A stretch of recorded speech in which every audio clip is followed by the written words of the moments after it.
نحمده ونصلي ونسلم على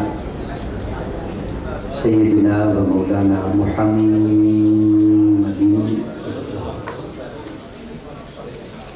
رسوله النبي الأمين المكين الحنين الكريم الرؤوف الرحيم.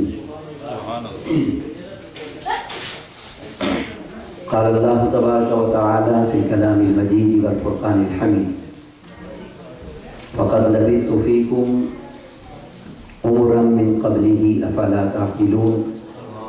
صدق الله مولانا العظيم. الصلاة والسلام عليك يا سيدي يا رحمة للعالمين وعلى آلك وأصحابك يا سيدي یا جد الحسن والحسین. معزز و محتشم علماء دیوکار، مشائخ اعظام اور جملہ خواتین و حضرات، السلام علیکم ورحمۃ اللہ وبرکاتہ. الحمدللہ تعالی خالق کائنات نے آقا علیہ السلام کی اس عظیم و شان محفل میلاد پاک میں ہم سب کو شرکت کی توفیق عطا فرمائی ہے. دعا ہے کہ رب کائنات اس حاضری کو اپنی بارگاہ میں شرف قبولیت عطا فرمائے. قرآن مجید فرقان حمید سورہ یونس جو آیت کریمہ میں نے تلاوت کرنے کی سعادت حاصل کی ہے، اس آیت کریمہ کی شان اور فضیلت یہ ہے کہ دراصل یہ جو الفاظ ہیں یہ قرآن مجید کا حصہ اور قرآن بننے سے پہلے آقا علیہ السلام کی زبان پاک سے ادا ہوئے. وہ الفاظ، وہ وقت اور وہ شان اللہ تبارک و تعالیٰ کو اتنی پسند آئی کہ اللہ تبارک و تعالیٰ نے آقا علیہ السلام کی زبان پاک سے نکلے ہوئے انہی الفاظ کو اپنا کلام بنایا. ایک دل فریب مقام ہے. واقعہ کچھ ایسا ہے، آپ سب جانتے ہیں کہ آقا علیہ السلام نے جب کفار کے سامنے اعلان نبوت فرمایا، اعلان نبوت صفا کی پہاڑی پر کھڑے ارشاد فرمایا کہ اگر یہ کہوں کہ پہاڑ کے پیچھے سے فوج تم پر حملہ کرنے والی ہے تو کیا تم میری بات مان جاؤ گے؟ ان سب کو پہاڑی کے پیچھے نظر آ رہا تھا کہ فوج تو درکنار، کوئی ایک شخص بھی وہاں نہیں ہے، مگر کفار کو بھی اس وقت آقا علیہ السلام کی ذات اقدس پر اتنا یقین تھا کہ اپنی آنکھوں سے زیادہ زبان مصطفیٰ پر اعتماد. سبحان اللہ، سبحان اللہ. وہ کہنے لگے اگر آپ فرما دیں تو ہم مان جائیں گے.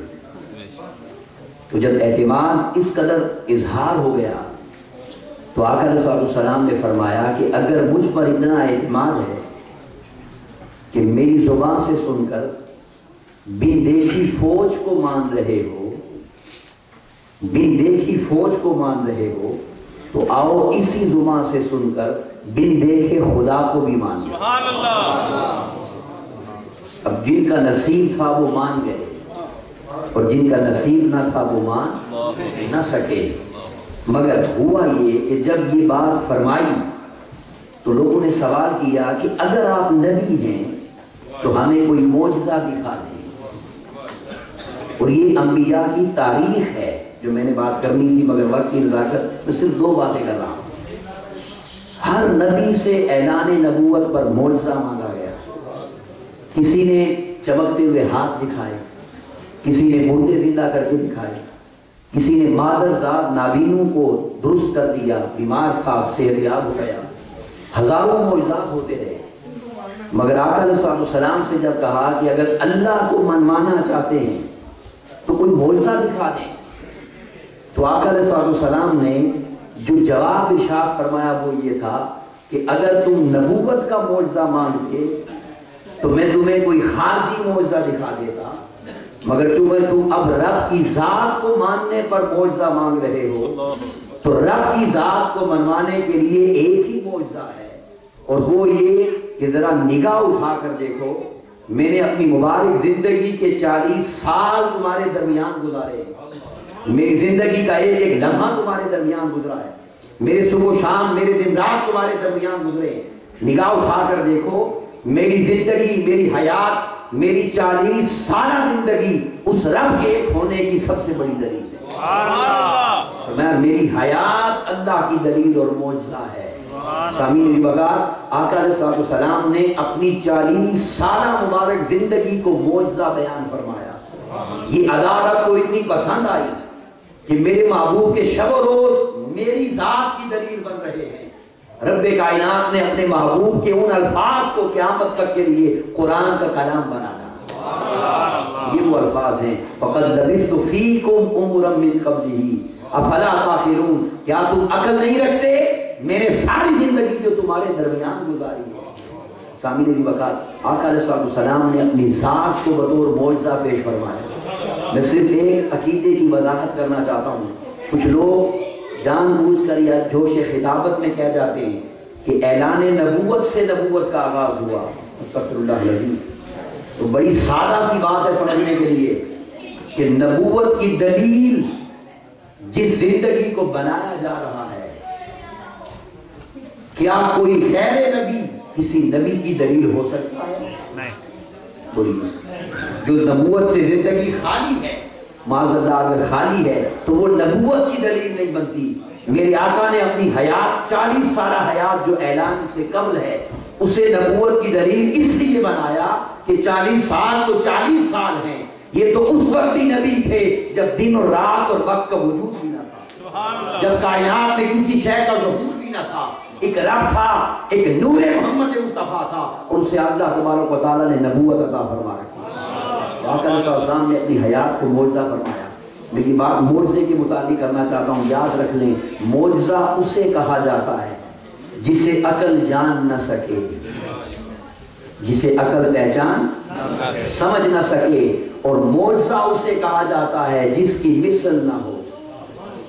بس یہ دو باتیں سمجھ لیں، جس کی مثل نہ ہو اور جس کی سمجھ نہ آئے۔ حضرات محترم، معجزہ وہ گفٹ ہوتا ہے جو اللہ کی طرف سے انبیاء کو دیا جاتا ہے، گفٹ ہوتا ہے، گفٹ جو اللہ کی طرف سے انبیاء کو عطا ہوتا ہے۔ تو سامعین دی وقار، انبیاء کو ملنے والے گفٹ کی یہ شان ہے کہ وہ بے مثل بھی ہے اور وہ عقل سے ماورا ہے۔ تو اگر انبیاء کو ملنے والے گفٹ بے مثل ہیں، انبیاء کو ملنے والے گفٹ عقل میں سمجھ آنے والے نہیں ہیں، تو جن ذاتوں کو وہ گفٹ دیے جا رہے ہیں ان ذاتوں کی مثل کوئی کہاں سے لا سکتا ہے؟ ان کے مقام، ان کی عظمت، ان کی شان کو کوئی عقل کیسے جان سکتی ہے؟ یہاں تو صرف اتنی سی بات ہے جو تاجدار گورزہ نے فرمایا کہ کوئی مثل نہیں ڈھولن دی، کوئی مثل نہیں ڈھولن دی، چپ کر مہر علی اتھا جانے بولن دی۔ میں آقا علیہ السلام کی 40 سالہ حیات طیبہ جو نبوت ہے اس کی دلیل معجزہ دینا چاہتا ہوں۔ یاد رکھ لیں، ولی کی کرامت ہوتی ہے، معجزہ صرف نبی کا ہوتا ہے۔ میں آقا علیہ السلام کا معجزہ آپ کو سناؤں۔ بچپن معصوم عمر آقا علیہ السلام کی، اور آقا علیہ السلام بکریاں چلا رہے تھے، معصوم بچپنا ہے، معصوم بچپنا۔ اچانک تیز بارش ہو گئی اور تیز بارشوں کا پانی مکہ کی پہاڑیوں سے یوں بہتے بہتے تیز بڑے بڑے نالے بننے لگ گیا۔ بکریاں تیزی سے پانی اچھل کر ادھر نکل گئی۔ اب آقا علیہ السلام وہاں تشریف فرما تھے کہ میں اس پانی سے پار جاؤں، اس طرف جاؤں۔ اچانک وہاں سے قافلہ گزر رہا تھا اور وہ قافلہ ہندوستان سے آیا تھا۔ اس قافلے سے ایک شخص نے دیکھا کہ خوبصورت معصوم بچہ ہے اور یہ پانی سے گزرنا چاہتا ہے شاید، تو اس کو عربی نہیں آتی تھی، اس نے اشارے میں آ کر کہا کہ کیا آپ اس پانی کو پار کرنا چاہتے ہیں؟ آقا علیہ السلام نے مبارک اشارے سے فرمایا جی ہاں۔ تو اس کے نصیب اور اس کے مقدر کہ اس نے آقا علیہ السلام کو اپنے مبارک کندھوں پر بٹھایا اور کندھوں پر بٹھا کر آقا علیہ السلام کو نالا پار کروا دیا۔ آقا علیہ السلام نے اپنے ہاتھ فضا میں اٹھائے اور اس کو دعا دی۔ اب وہ عربی زبان تھی جو اسے نہیں آتی تھی۔ آقا علیہ السلام نے 7 مرتبہ ایک دعائیہ جملہ اس کو عطا فرمایا۔ بس یہ بات یاد رکھ لیں، 7 مرتبہ وہ خوش ہو کر دیکھنے لگ گیا کہ کتنا اچھا پیارا بچہ ہے، اس کے اخلاق کتنے عمدہ ہیں، اس کا کتنا خوبصورت بیہیو ہے کہ میں نے صرف نعرہ پاک کروایا اور 7 بار مجھے دعائیں دے رہا ہے۔ وہ آقا علیہ السلام کا تصور لیے چلا گیا، وقت گزرتا گیا، پھر ایک وقت آیا کہ آقا علیہ السلام نے سورج کو پھیر کر دکھا دیا، چاند کو چیر کر دکھا دیا، معجزات کا ظہور ہوتا گیا۔ ایک قافلہ مکے سے چلتا چلتا ہندوستان پہنچا تھا، تو جب یہ آتے تو ان کو خبریں دیتے تھے، جب یہاں والے جاتے تو ان کو خبریں دیتے تھے۔ تو جب یہ گئے تو اسی جوان نے مکے کے قافلے سے پوچھا کہ بتاؤ یہ جو ایک چاند چرنے کا ہم نے دیکھا اور سنا ہے، یہ کیا ماجرا ہے؟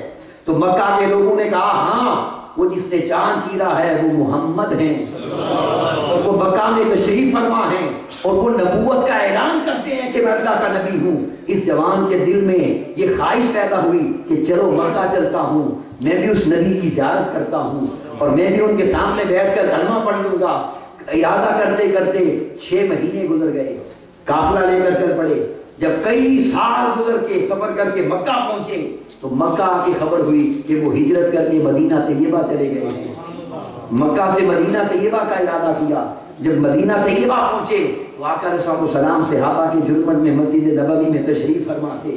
اب یہ جوان وہاں پہنچا اور وہاں آ کر کہنے لگا کہ آپ محمد ہیں؟ آقا علیہ السلام نے فرمایا ہاں میں محمد ہوں۔ تو کہنے لگا کہ پھر مجھے بھی کوئی معجزہ دکھائیں، میں تو چاند چرتا دیکھ کر سن کر مکہ آپ سے ملاقات کے لیے آیا تھا، اور مکہ سے پتا چلا آپ مدینہ آ گئے ہیں، کوئی ایک معجزہ مجھے بھی دکھائیں کہ میں بھی غلامی میں آ جاؤں۔ آقا علیہ السلام نے نگاہ اٹھا کر دیکھا اور مسکرا کر فرمایا کیا تیرے لیے میری بچپن کی دعا کا معجزہ کافی ہے؟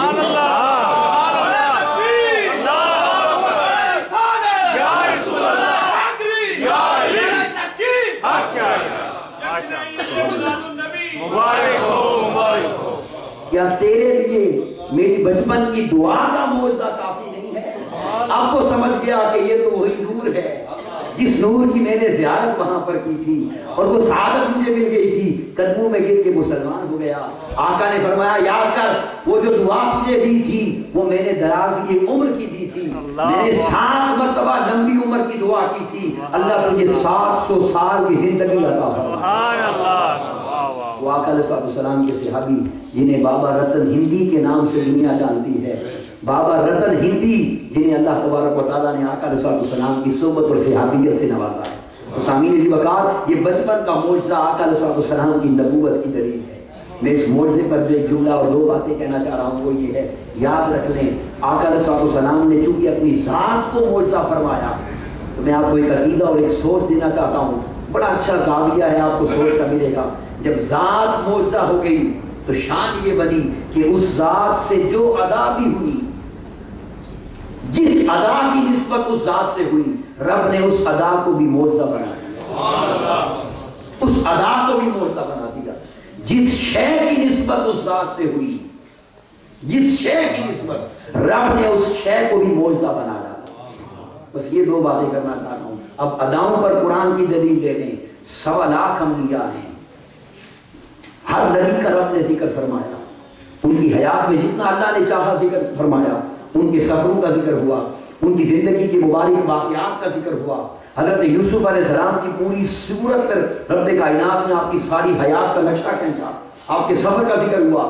مگر ایمان سے بتائیے کیا اللہ تبارک و تعالیٰ نے کسی کے چلنے کی باتیں کی ہیں؟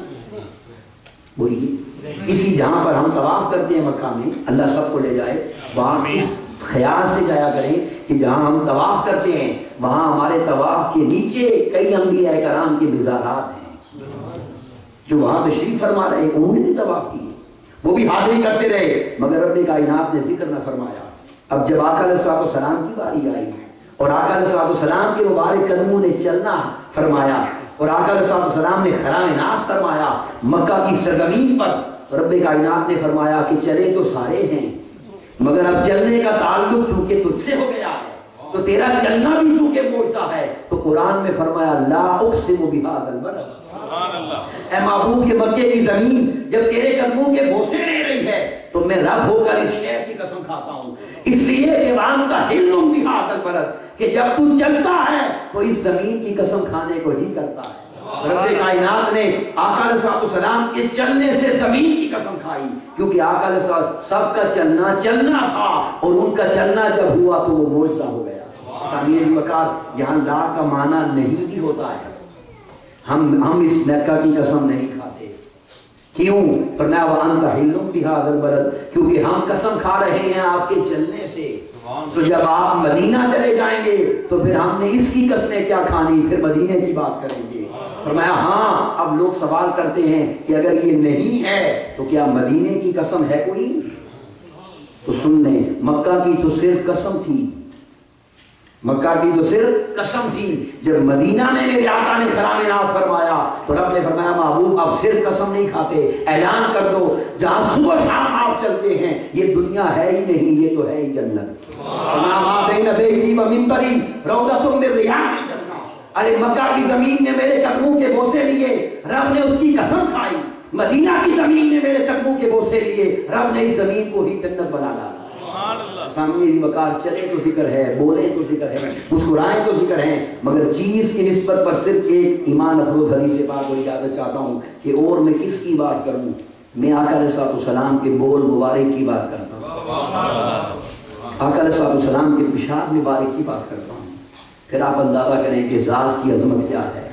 ایک رات ام ایمن کا نصیبہ جاگا اور ان کو پیاس لگی، کیونکہ اس وقت لائٹنگ نہیں ہوتی تھی، تو وہ برتن کی تلاش میں نکلی کچھ پانی مل جائے، ہاتھ مارتے مارتے پیالہ سا ہاتھ لگ گیا، اسے اٹھایا تو کچھ وزنی لگا، اٹھایا تو کچھ وزنی محسوس ہوا، ہلایا تو کچھ پانی بھی ملا، تو اس کو پی گئی، رات ہوئی اندھیرے میں پی گئی۔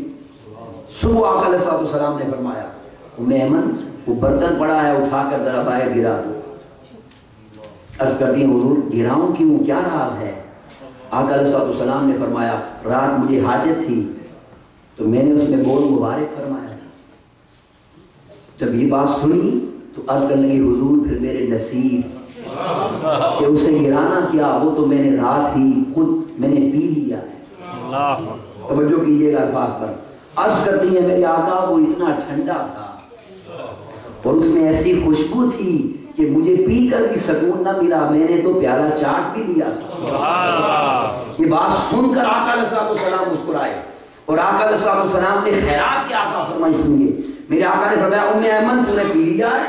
یہ حضور میں نے پی لیا۔ فرمایا یاد رکھ زندگی میں کبھی تیرا پیٹ خراب نہیں ہوگا، تجھے پیٹ کی تکلیف نہیں ہوگی، اور یہ جو معجزہ تیرے بطن میں چلا گیا اب یاد رکھ دوزخ کی کیا مجال کہ وہ تجھے چھو بھی سکے، وہ تجھے چھو بھی سکے۔ تو سامعین وقار جس ہستی کے بول مبارک کی عظمت ہو اس ہستی کی اپنی شان کا عالم کیا ہوگا۔ سامعین وقار اس عقیدت و محبت سے آپ بیٹھے ہیں تو ایک محبت بڑا تحفہ ایک لفظ میں لے جائیں۔ میرے آقا کی حدیث پاک ہے، کسی کو میں پیغام بنانا چاہتا ہوں۔ آقا نے صحابہ سے فرمایا کہ صحابیوں مکے کا ایک پتھر ایسا ہے جو مجھے نہیں بھولتا، جو مجھے نہیں بھولتا۔ عرض کیا حضور وہ کون سا ہے؟ تو آقا علیہ السلام نے فرمایا وہ حجر اسود نہیں ہے، وہ مقام ابراہیم نہیں ہے، وہ کعبۃ اللہ نہیں ہے، وہ صفا مروہ مزدلفہ منی عرفات نہیں ہے۔ ہمیں تو یہی یاد ہے نا، ہمیں تو یہی یاد ہے۔ اور آقا فرما رہے ہیں مجھے بھولتا نہیں ہے، مجھے بھولتا نہیں ہے۔ حضور کون سا ہے؟ فرمایا وہ میرے اعلان نبوت سے بھی پہلے، جو میں نے بات شروع کی تھی، میرے اعلان نبوت سے بھی پہلے جب مجھے دیکھتا تھا سلام کرتا، جب مجھے دیکھتا تھا سلام کرتا تھا۔ بس اس حدیث سے جو میں ایک نکتہ اور خیرات دینا چاہتا ہوں وہ یہ ہے کہ فیصلہ آپ کر لیں کہ اتنے رحیم آقا، اتنے کریم آقا اور اتنے مہربان آقا کہ اگر پتھر سلام پڑھے تو اسے نہیں بھولتے، ایک پتھر سلام پڑھے تو اسے نہیں بھولتے۔ جو غلام ہر محفل میں کھڑے ہو کر سلام پڑھے، جو غلام ہر روز سلام کے گجرے بھیجے، جو غلام ہر روز کھڑے ہو کر سلام کی صدائیں بلند کرے، ایمان سے بتائیں اگر وہ سلام کرنے والے پتھر کو نہیں بھولتے تو سلام کرنے والے غلام کو کیسے بھولیں؟ بس یہ عقیدہ اللہ انہی کو عطا کرتا ہے کہ قیامت کے دن وہ بھولے نا، جس پر نگاہ پڑتی جائے گی اللہ اس کو بخشتا چلا جائے گا۔ دعا ہے اللہ ہمیں اس عقیدے میں استقامت عطا فرمائے، آپ کی محبتیں قبول فرمائے اور ہمیں دنیا و آخرت میں آقا علیہ السلام کی غلامی کی سند عطا فرمائے۔ میں اسے ایک شعر پر بات ختم کر رہا ہوں، کیا خوبصورت سائن چشتی صاحب نے کلام لکھا کہ تو شاہ خوباں جانے جانا ہے چہرہ کتاب تیرا، نہ بن سکی ہے نہ بن سکے گی مثال تیری جواب تیرا، ہے تو بھی سائن عجیب انسان، ہے تو بھی سائن عجیب انسان کہ خوف محشر سے ہے ہراساں، ارے تو جن کی ہے نعتیں پڑھتا وہی تو لیں گے حساب تیرا۔